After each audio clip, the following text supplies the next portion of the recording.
আসসালামু আলাইকুম। দেখেন ২ ঘন্টার বৃষ্টিতে কি পানি হইছে। আমরা ছাদের মুখটা বান দিয়ে রাখছি। নিচে প্লাস্টার চলে এজন্য ছাদের মুখটা বান দিয়ে রাখছি। ২ ঘন্টা বৃষ্টিতে দেখেন আজকে পানি কি পরিমাণ হইছে।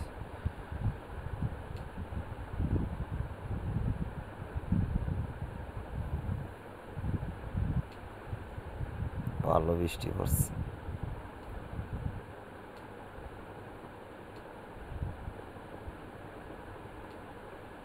পুরা ছাদেই পানি।